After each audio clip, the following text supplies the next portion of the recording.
ఆ స్ట్రెస్ టెస్ట్లు అన్ని చేయొచ్చు. ఈ రకమైన మెషిన్ని ఈ కోడ్ బ్రేక్ చేయొచ్చా, దీన్ని ఎలా ప్రీ ప్రోగ్రామింగ్ చేయొచ్చా, ఇట్లాంటివన్నీ చేస్తారండి. ఇది ప్రపంచంలో కల్లా biggest democracy. You're talking about billion voters going to vote. This an exercise of a different magnitude. అందులో ఇవాళ రేపు లాస్ట్ 10 ఏళ్లలో టెక్నాలజీ ఎంత ఇవాల్వ్ అయిందండి. రోడ్డు మీద రిక్షా వాడు డిజిటల్ పేమెంట్లు వచ్చినాయి, డిజిటల్ బ్యాంకింగ్లు వచ్చినాయి. ఆ డేటా ఎంత జాగ్రత్తగా ఉంటుంది. 10 ఏళ్లకి వాళ్ళకి ఎవ్రీ ఇయర్ అసలు data technological advances.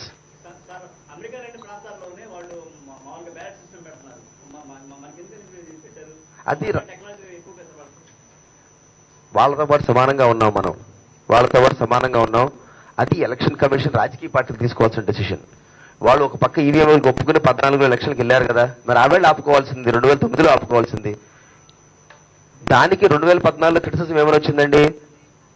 Paper trial లేదన్నారు. పేపర్ ట్రైల్ పెట్టారు కదా. అప్పుడు మీరు అందరూ ఓట్లు వేశారు కదా.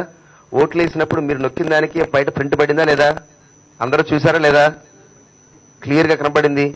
వీప్యాట్స్ అన్నీ ఉన్నాయి. ఇంకంతకన్నా ఉందండి. So many belts and whistles audits ఉన్నాయి.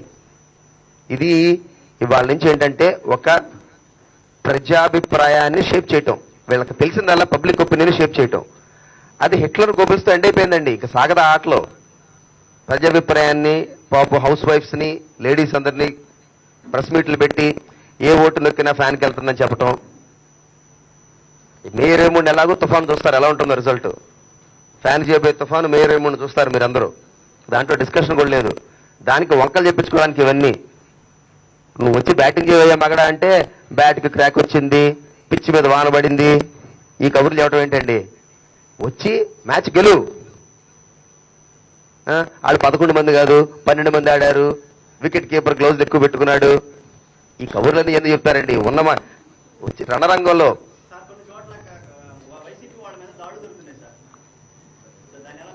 మా కళ్ళతో మేము చూసాం. నేను మొన్న టైమ్స్ నో డిబేట్ వెళ్ళానండి. టైమ్స్ నో డిబేట్కి వెళ్ళాను.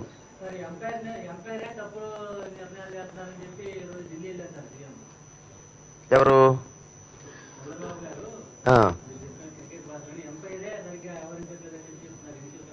ఎంపైర్ కాదండి, వారే ప్రభుత్వం. అసలు ప్రభుత్వం ఎక్కడ ఉంది? ఎలక్షన్ కమిషనే ప్రభుత్వం. అది గత 70 సంవత్సరాలకు ఉన్న సంస్థ. అంటే వీరు చేస్తే శృంగారం, వీళ్ళు గెలిచినప్పుడు వాళ్ళంతా నిష్పక్షపాతంగా వ్యవహరించారు. 2014లో ఏమన్నారండి వీరు?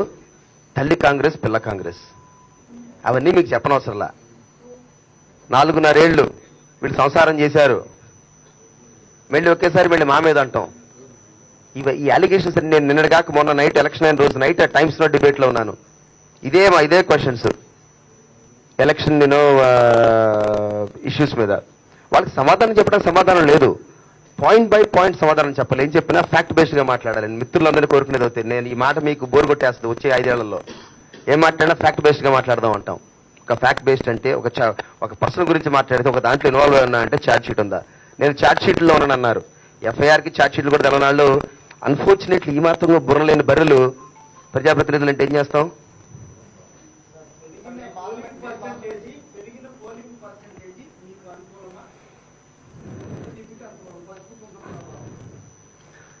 ఎవరి కాళ్ళు వాళ్ళు గొప్ప అనుకుంటారండి. అనుకోనివ్వండి, ఏముంది, ఇంకో 5 వారాలే కదా ఈ డిబేట్ డిస్కషను. ఒకటైతే నేను నా వ్యక్తిగత ఒపీనియన్ అయితే, నేను ఎన్ని వేల మందిని కలిసి